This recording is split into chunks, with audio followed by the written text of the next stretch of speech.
오늘은 성탄절 후 첫째 주일에 주어진 성서 전과 본문 중에 하나인 누가복음 2장 22절에서 40절까지의 말씀을 통하여서 선물로 드려지는 삶이라는 제하에 하나님의 은혜를 나누도록 하겠습니다.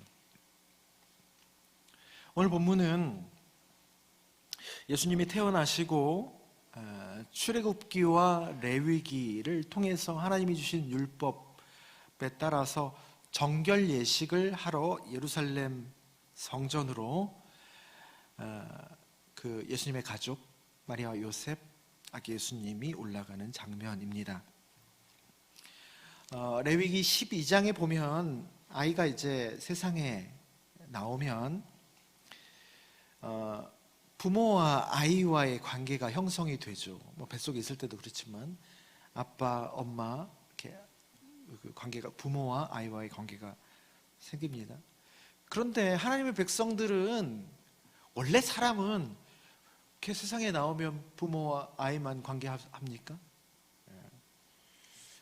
좀 더 근원적인 관계가 있죠. 하나님과의 관계, 부모와 아이, 또 하나님과 부모, 하나님과 아이와의 관계, 이 삼각형의 관계를 늘 염두에 두어야 하는 것이다 라는 의미입니다. 레위기 12장 보면 정결례가 그런 겁니다. 정결례라는 것이 하나님 앞에 설 수 있는 상태에 대한 준비이죠. 인간이 태어났으면 인간이 되기 위해서 그냥 낳기만 하는 것이 아니라 하나님 앞에 서야 할 준비를 하는 것이 정결례입니다.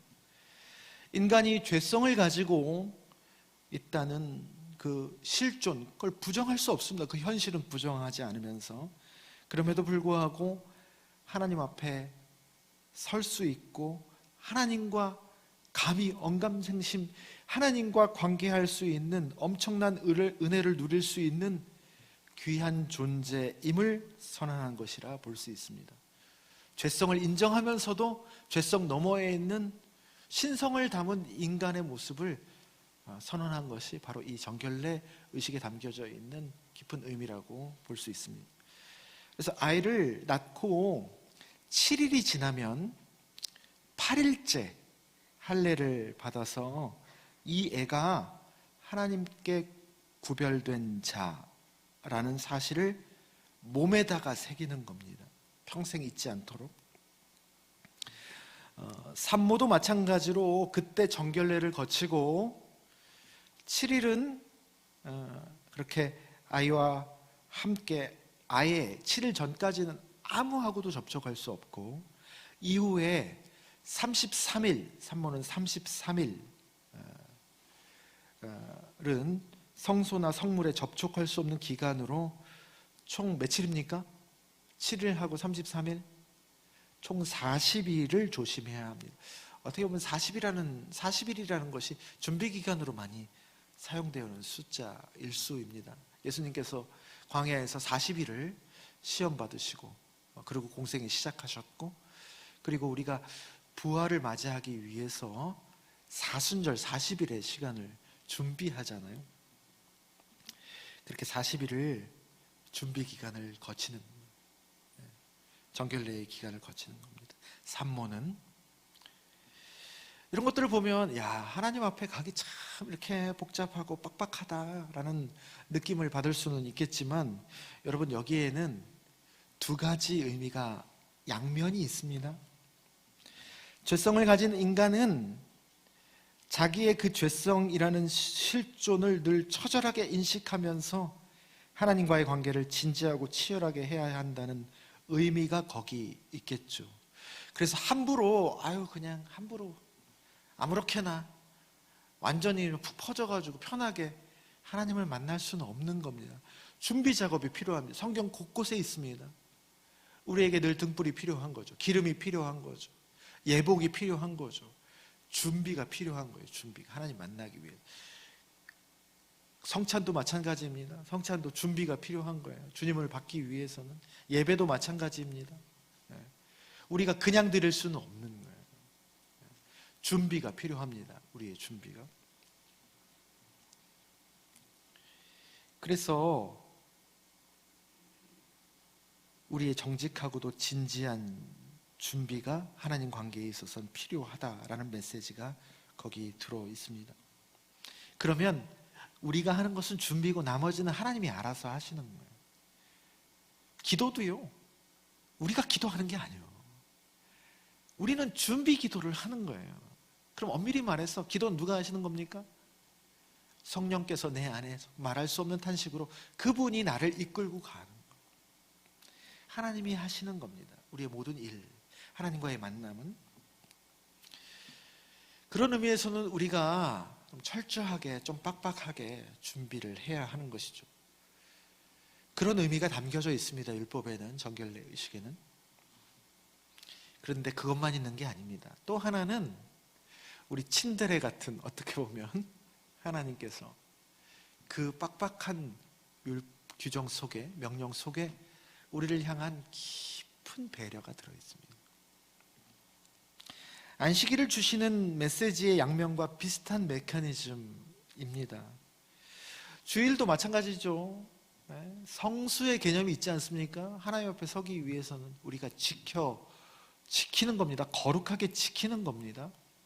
그런 의미도 있지만 하나님 중심적으로 생각하면, 그런데 안식일의 의미는 뭡니까?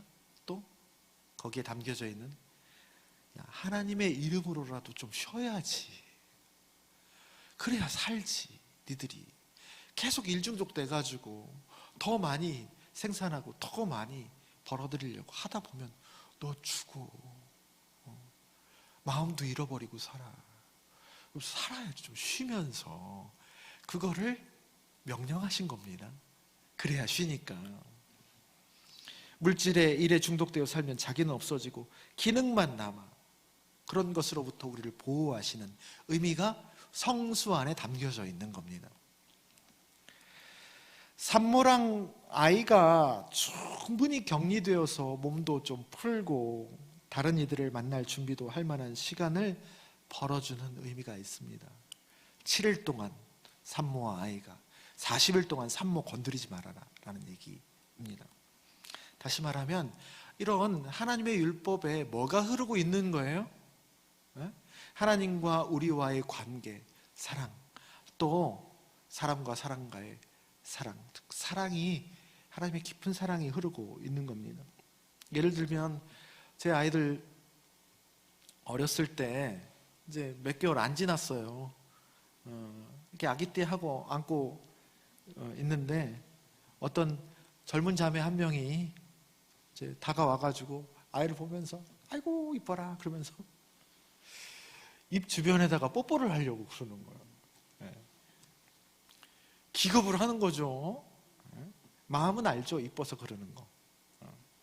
그런데 어떻습니까? 아이를 위해서 그러면 안 되는 거지. 그건 예의가 아닌 거죠. 아이를 위해서도 아닌 거고. 나빠서가 아니라 왜 그렇습니까? 아이를 안 낳아서 그런 거예요. 그렇게 이해하시면 됩니다. 하나님의 명령들은 대체로 그렇게 우리가 정도의 차이는 있지만 무지하고 어리석은 인간들이거든요. 몰라서 그래요. 나빠서라기보다는 그런 인간들에게 배려해 주시는 겁니다. 예를 들면 아이에게 함부로 뽀뽀하지 말라 라는 명령이 이 안에 숨겨져 있는 거예요. 그런 종류의 것들이요. 아기 예수님이 하나님으로 사람의 몸을 입고 오셨는데 여러분 뭐할로 율법을 지킵니까? 그분이 말씀 자체인데, 죄도 없는데. 근데 오늘 말씀의 포인트는 뭐냐면요, 다 지키시거든요. 39절에 보면, 오늘 본문 39절에 보면 주의 율법을 따라 모든 일을 마치고 라고 말하잖아요. 예수님이 자주 그런 말씀을 합니다. 우리가 꼭 율법과 복음을 대조해서 우리가 막 설명하고 그러느라고 율법하고는 다른 것이라고 생각하는데, 예수님 그 오해할까봐 말씀하시죠. 나는 율법을 폐하러 온 것이 아니고 오히려 완성시키려고 왔다. 하나님이 율법을 주셨잖아요. 그분이 주신 것인데 선악이 그지없는 것이죠. 하나님이 율법을 주신 그 목적과 정신을 더 깊게 알게 해서 그동안 오히려 율법을 지킨다고 지켰으나 알맹이 다 빠진 문자만 지키고 있는 그 안타까운 신앙생활을 그치고 알맹이 있는 신앙생활을 해 주시러 오신 것이라는 뜻이겠습니다. 그래서 23절에 첫 해에 처음 남자마다 주의 거룩한 자라 하리라 한 대로 아기를 주께 드리고 라는 표현이 있어요. 이것도 기가 막힌 표현입니다. 이하의 예수님의 정결례를 보면 출애굽기 13장을 보면 첫 생명은 어떻게 해야 되죠? 첫 생명은 하나님께 온전히 드려야 돼요. 왜냐하면 출애굽 때 애굽에 내려진 마지막 재앙 있잖아요. 해방시켜 주려고 바로의 손으로부터 노임을 받게 하기 위해서 마지막 재앙이 뭐였습니까? 장자 재앙이었죠. 첫째는 다 죽었습니다. 그런데 하나님께 구별된 것들은 은혜로 살았죠. 패스 오버 됐습니다. 유월의 은혜가 있었다는 것이. 그런데 따지고 보면요, 인간적으로 보면 그때 죽은 거예요. 죽은 목숨인 거예요. 그 이후에는 덤인 거예요. 사실은 하나님의 은혜로 거저 살았기 때문에. 그래서 하나님께 드리는 겁니다. 첫 생명은 이거 원래 죽은 목숨이고 하나님 겁니다 라고 드리는 겁니다. 그래서 첫 아들을 낳으면 하나님께 드리는 예식을 했던 거예요. 동물의 첫 새끼는 진짜로 죽여서 바쳤습니다. 근데 사람은 그럴 수 없잖아요. 그래서 하나님께 드립니다 라고 하고 대치제물을 그 아이 대신에 바쳤습니다. 그래서 그 아이가 하나님께 바쳐진 아이라는 것을 표현한 것입니다. 근데 아기 예수님은 이 대치제물을 바쳤다는 얘기가 따로 안 나와요. 왜냐하면 왜 그렇겠습니까? 진짜로 하나님께 몽땅 드릴 거거든요. 그분을 드릴 거거든요. 그분을 제물 삼아 드릴 거거든요. 우리 인류의 제물이 되어 주실 거거든요. 그렇게 순전한 제물이 되신 예수를 의미합니다. 여러분, 제물이라고 하면 좀 무섭죠. 저는 그것을 어떻게 받아들이면 오늘 설교 제목처럼 선물로 받아들입니다. 선물로 드리는 거예요. 선물로 바쳐진 삶으로 자신을 드린 것입니다. 그렇게 때로는 여러분 이 율법대로 하지 않고 안 드리셨거든요. 율법대로 하지 않으셨거든요. 어떤 것은 정결례 그대로 하시고 율법을 그대로 하지 않으셨으나 율법의 정신을 아는 자만이 할 수 있는 파격입니다. 예수님 가끔씩 이렇게 지키지 않으셔요. 그런데 예수님이 지키지 않으시는 걸 보면 지키지 않음으로 지키는 겁니다. 어렵습니까? 지키지 않음으로 지키는 거예요. 율법의 완성을, 알맹이를 채우기 위해서 파격을 해도 하는 겁니다. 예수님 공생애 때도 그렇게 파격을 막 하시죠. 율법을 어기면서 다닐 때도 있죠. 그런데 그것은 하나님의 율법을 부정하고 저항하는 것이 아니고 오히려 새 포도주를 더 잘 지켜내기 위해서, 본질을 더 잘 지켜내기 위해서 새 부대로 껍데기를 바꾸는 과정이었다. 그래서 여러분, 우리의 변화와 개혁이 그 자체로 선한 것이 아니다. 뭘 바꾼다고 좋은 게 아닙니다. 하나님께로 더 가까이 그분의 뜻을 더 풍성하게 하지 않으면 그것은 바꿨다 할지라도 개선이 아니고 개악일 수 있다는 얘기입니다. 마찬가지로 열심히 뭘 우리가 막 지켜낸다고 해서 지키는 것이 아니고 진정한 새 포도주를 보수를 해야 되는데 그게 진정한 보수입니다. 그걸 보수해야 되는데 껍데기를 지키고 있으면 뭐가 됩니까? 그건 진정한 보수가 아니죠. 그는 그냥 옛날 것을 지키고 있는 고집스러운 수구일 뿐입니다. 그래서요, 우리 복음을 가진 자들은 늘 이 본질에 따라서 바꿀 수도 있고 지킬 수도 있어야 되는 실력이 있어야 한다는 것입니다. 그래서 마태복음 13장 52절처럼 우리는요, 옛 것과 새 것을 자유롭게 하나님의 살아있는 뜻 안에서 내고 빼고 하는, 조화롭게 할 수 있는 그런 실력, 신앙의 실력이 필요하다는 것입니다.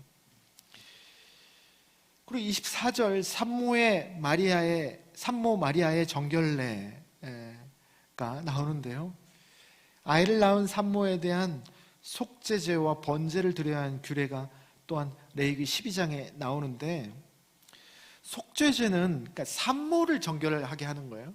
속죄제는 예물이 같아요. 근데 번제는 형편에 따라 예물을 다르게 하나님이 명하셨습니다. 레위기 12장을 보면. 근데 오늘 마리아는 뭐를 드렸다고 기록되어 있죠? 24절에 산비둘기 한 쌍, 어린 집비둘기 둘로 드리려고 한다. 드린다. 이 말은 뭐냐면요, 형편에 따라서 드리는데 부잣집에서는 소 드렸습니다. 양 드리고 염소 드리고 중산층 정도 되면. 그런데 이 예물로 봐서는 제일 찢어지게 가난한 집에는 산비둘기, 집비둘기 있으면 집비둘기로 해라. 근데 그 재산도 없잖아요. 그럼 산에서 잡아서 하거라. 예수님이 이렇게 찢어지게 가난한 집안에서 성장을 하셨다는 것을 알 수 있습니다. 그래서 여러분 22절에서 24절까지의 그 세 절에서 참 귀한 메시지가 여러 개 들어 있습니다. 첫째로 예수님은 율법을 폐하러 오시지 않고 오히려 하나님이 하신 일들을 더 풍성하고 빛나고 완성시키러 오셨다라는 것이죠. 자기를 드러내러 오신 것이 아닙니다. 하나님을 더 영화롭게 하려고 오셨다. 그를 위해서 때로는 침묵으로 묵묵히 받아들이고, 때론 적극적으로 또 파격을 행하면서까지 행동하셨습니다. 그리고 그분은 모든 일을 위한 속량, 즉 우리를 건져내주는 구원을 위해서 오신 순수한 제물이시다. 그리고 하나님이 우리와 함께 하시기 위해서 초라한 장막, 육신이 되셨는데, 그것도 사람이 되려면요, 그것도 참 힘든 일인데 좀 왕의 자녀로 태어나서 좀 하나님의 아들답게 그렇게 잘하면 얼마나 좋아요. 인간 세상 중에서 가장 가난하고 볼품없는 자리에서 태어나고, 마구간에서 태어나고, 또 그렇게 찢어지게 가난한 집안에서 자라고 거하셨다 라는 메시지가 이 정결 예식의 메시지 안에 담겨져 있습니다. 그런데도 40절을 보면 뭐라고 기록되어 있습니까? 우리 아기 예수는 자라고 강하여지고 지혜가 충만하고 하나님의 은혜가 그의 위에 있었다라고 말씀을 맺고 있습니다. 여러분, 우리가 예수를 닮은 사람이 되어져 가는 거잖아요. 신앙의 여정이. 그건 뭘 뜻합니까? 하나님의 보내심과 그 뜻에 기꺼이 순명해서 다른 이의 고통과 구원을 위해서 선물로 드려진 존재가 된다는 것, 이겠죠. 그래서 그를 위해서 하나님이 보내신 자리, 부르심의 자리가 낮은 자리도 마다하지 않고 그 자리에서도 함께 더불어서 살 수 있는 소탈함과 겸손함을 가진 것으로도 표현할 수 있습니다. 예수를 닮아간다는 것이, 예수님 그렇게 사셨으니까요. 그런데 그렇게 낮은 자리, 뭐가 없어요. 그럼에도 불구하고 사람이 그런 환경의 영향을 받아서 어떻게 자라야 합니까? 그만큼의 정도로 자라야 되는데, 아니, 그랬을 때 그 사람은 그 낮은 자리에서 오히려 더 잘 성장하고 강해지고 참 지혜로 충만하여지고 하나님의 은혜가 그 위에 흐르는 사람으로 세워진다라는 것입니다. 그렇게 하나님을 쫓아 주님을 바라보고 사는 삶, 선물로 드려지는 삶이라서 부르심에 따라서 내가 때로는 힘들 수 있고 그러는데, 그럼에도 불구하고 그 길을 따라 살면 오히려 더 강하여지고 잘 자라고, 지혜도 충만하고 하나님이 그와 함께 합력하여 선을 이룬다는 메시지입니다. 예수를 따라가는 삶이. 그 사이에 자기는 어떻게 될까요? 희생만 당할까요? 자기중심성을 본질로 하는 죄는 나도 모르게 내 안에서 어느새 빠져버리는 거죠. 도끼가 빠져버리는 거예요. 그게요, 민수기서에서 불뱀에 물린 그 죄의 독이 예수를 표대로 삼고 그를 그냥 바라보기만 했더니, 그를 따라가기만 했더니 어떻게 되었다? 어느새 독이 빠지고 그가 살게 되었더라라는 메시지가 있다와 있습니다. 신앙의 신비입니다. 그리고 오늘 본문의 가운데 토막이죠. 시므온과 안나는 그 예수 그리스도를 더 맑고 깊게 드러내는 데 사용되어진 대표적인 사람입니다.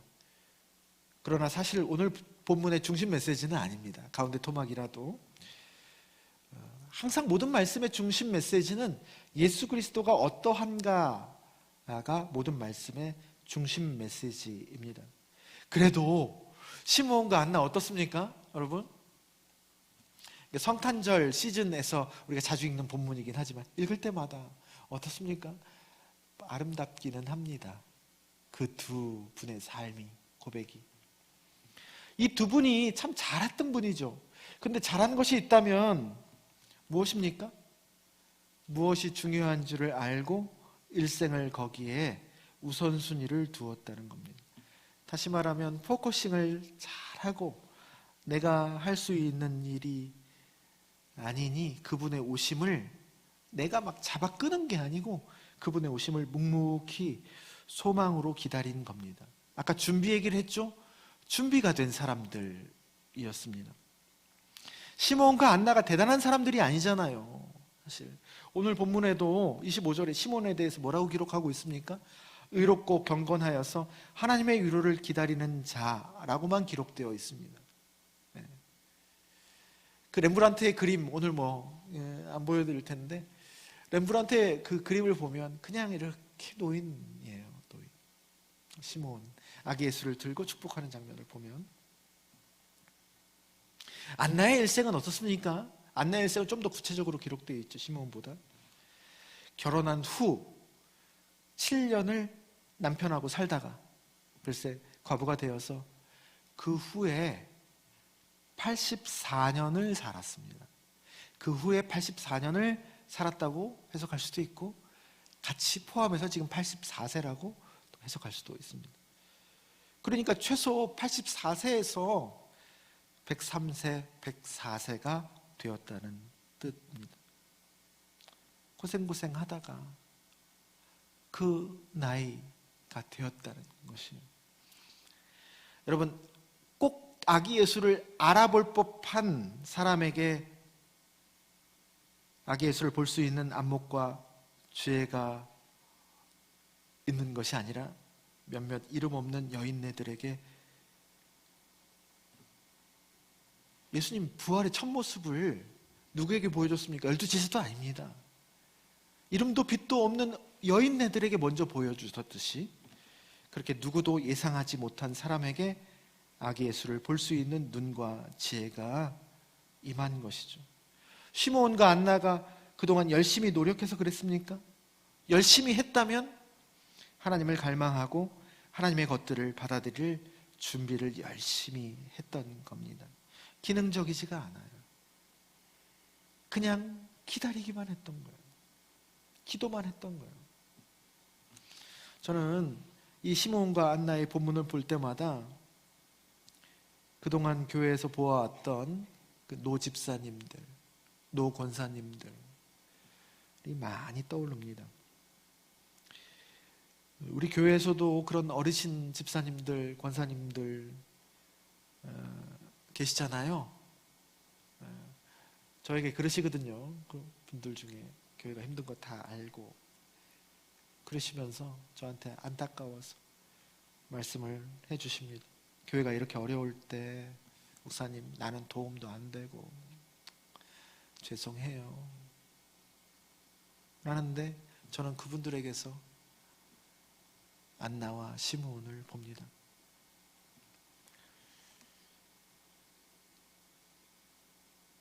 그분들이 우리 교회 뭐 아무것도 없죠. 다 죽었다 생각하는 우리 교회 안에 눈에 보이지 않지만 비록 당장은 지금 보살펴야 하지만 그래도 순수하게 빛을 발하고 있는 아기 예수의 현존이 있을 거 아니에요. 주의 몸 안에. 그것을 맑게 알아볼 수 있는 분들로 쓰임받는 분일 수도 있다라고 생각합니다. 남들은 보지 못한 기능과 역할, 외형에 가려져서 보지 못하는 그 신비를 볼 수 있는 분일 수 있다. 그렇게 쓰임받는 분일 수 있다라고 생각을 합니다. 인생의 숱한 고통 중에도 주님의 오심과 구원을 바라고 기도함으로 섬기면서 또 여러 복잡한 마음이 들었을 거 아니에요. 요셉과 마리아 정결 예식 들고 오는데